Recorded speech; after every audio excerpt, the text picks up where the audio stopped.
দিদিকে বলো নম্বরে ফোন করে আবাস যোজনার ঘর। সুন্দরবনের 149টি পরিবার পাবে নতুন ঘর, খুশি স্থানীয়রা। দিদিকে বলে আবাস যোজনার ঘর পেল সুন্দরবনের 149টি পরিবার। দারিদ্র্য সীমার নিচে থাকা এই পরিবারগুলো এর আগেও বহুবার পঞ্চায়েত প্রধান কিংবা ব্লক প্রশাসনের কাছে লিখিতভাবে ঘর পাওয়ার জন্য আবেদন করেছিলেন। 2018 সালের আবাস তালিকায় তাদের নাম আসেনি। এরপর দিদিকে বলো নম্বরে ফোন করে আবেদন করেন তারা। সেই আবেদনে সাড়া দিয়ে প্রকল্পের আওতায় ঘর পেলেন এতগুলো পরিবার। এতদিন খোলা আকাশের নিচে থাকতে হতো তাদের। মাথার উপর ছাদ পেয়ে রীতিমতো খুশি উত্তর 24 পরগনার বসিরহাট মহকুমার হিঙ্গলগঞ্জ ব্লকের স্যান্ডেলবিল গ্রাম পঞ্চায়েতের 149টি পরিবার। ঘর পাওয়ায় খুশি বাসিন্দারা।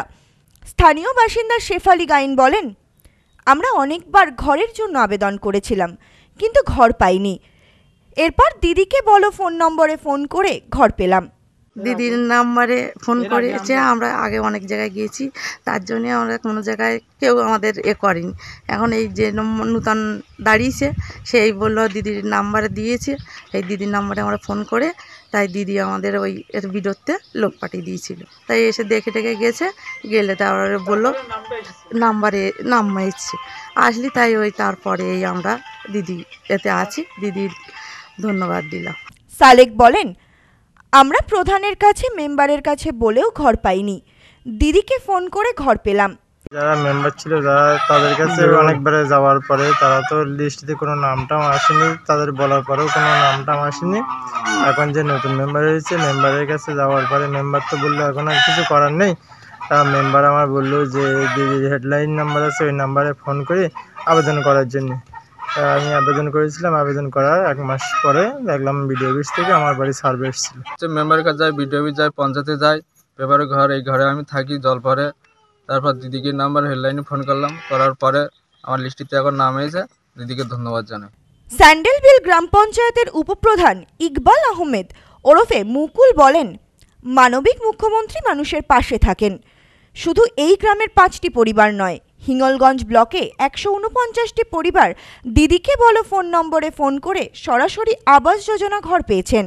আমরাও খুশি। পশ্চিমবঙ্গের মানবিক মুখ্যমন্ত্রী মমতা বন্দ্যোপাধ্যায় উনি যে মানুষের সাথে মানুষের পাশে, এটার আরও একটা নজির। কারণ উনি আবারও প্রমাণ করে দিলেন দারিদ্র সীমার নিচে বসবাসকারী মানুষ, যাদের প্রকৃত বিপিএল তালিকাভুক্ত হওয়ার কথা ছিল, অথচ কোনো প্রকারে সেটা হয়নি, কিন্তু তাদেরকে সরাসরি মুখ্যমন্ত্রীর যোগাযোগ করে বা দিদিকে বলে যোগাযোগ করে তারা ঘর পেয়েছে। এবং শুধু আমার এলাকায় স্যান্ডেলবিলের 4 নম্বর স্যান্ডেলবিল না, টোটাল হিঙ্গলগঞ্জ ব্লকে এই দিদিকে বলবো সরাসরি মুখ্যমন্ত্রীকে যোগাযোগ করে 149 জন মানুষকে এবার আমরা ঘর দিতে সক্ষম হয়েছি। Bureau report, news no man's land, Hingalganj. Sampriti guest house hotel and restaurant, সমস্ত আধুনিক সুবিধাযুক্ত AC double bedroom, standard double bedroom, twin bedroom, deluxe double bedroom. আমাদের হোটেলেই রয়েছে বাঙালির খাবার সহ মাল্টি কুইজিন রেস্টুরেন্ট। শহরের মধ্যে অথচ সম্পূর্ণ নিরাপদ পরিবেশে থাকা খাওয়ার একমাত্র ঠিকানা Sampriti guest house hotel and restaurant, Chakdah road, টবাজার, বনগাঁ। ফোন 03215257603।